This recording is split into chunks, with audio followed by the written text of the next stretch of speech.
തെറ്റില്ല മോനെ, ശനി വരുന്നത് ഈ വഴിക്ക് തന്നെ. സമൂഹ മാധ്യമങ്ങളിൽ ഏറെ ചർച്ച ചെയ്യപ്പെട്ട ഒരു വിഷയമാണ് MG ശ്രീകുമാറിന്റെ വീട്ടിൽ നിന്ന് ഒരു മാലിന്യപ്പൊതി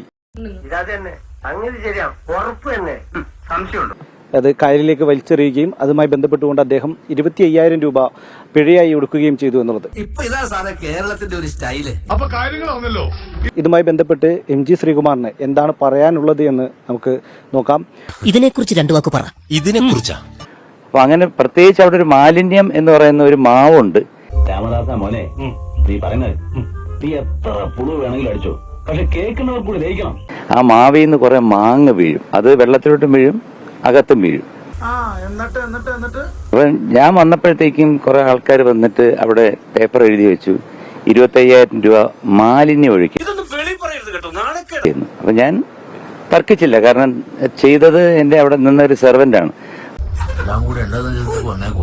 ആ സെർവന്റിന് അറിഞ്ഞൂടായിരുന്നു അണ്ണാൻ കടിച്ചു വീണ ഒരു മാങ്ങയും കൂടെ തറയിൽ ചെതറി കിടന്നപ്പോ അതെടുത്ത് ഒരു വെള്ള പേപ്പറിൽ പൊതിഞ്ഞിട്ട് വെള്ളത്തിലോട്ട് ഇട്ടു. തെറ്റാണ്,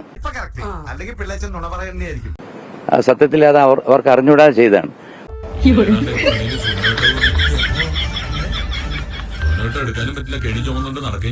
പക്ഷെ എന്റെ വീടായതുകൊണ്ട് ഞാൻ I M responsible for that. അതുകൊണ്ട് ഞാൻ പഞ്ചായത്ത് എനിക്ക് എഴുതി തന്ന 25,000 രൂപ ഞാൻ പിഴയായിട്ട്. CMന്റെ ഒരു സ്ലോഗനുണ്ട്, മാലിന്യ വിമുക്ത കേരളം.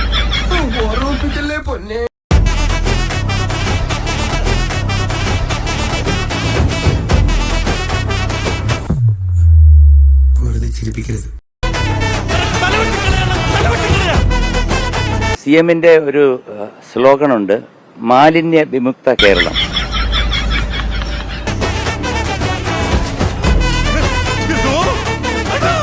ഇതിനാണോ കേരളത്തിന് ഹരിതാപവും പച്ചപ്പും എല്ലാം കാണാൻ വാ എന്ന് പറഞ്ഞാൽ എന്നെ കൂടി ക്ഷണിച്ചത്? അപ്പൊ അത് എന്റെ മനസ്സിലുണ്ട്, കാരണം എന്റെ ജീവിതത്തിൽ ഒരിക്കലും ഞാൻ പക്ഷെ ഇത് അറിയാതെ എന്റെ വീട്ടിലുള്ള സെർവന്റ് ഈ മാങ്ങ അണ്ണാനോ കിളിയോ കൊത്തി കിടന്നപ്പോഴത്തേക്ക് അത് എടുത്ത് വെള്ളത്തിലോട്ടെടുത്ത് ചെറിയ പൊതി ആരോ എടുത്ത് ഒരു വീഡിയോ എടുത്ത് കൊടുത്തു.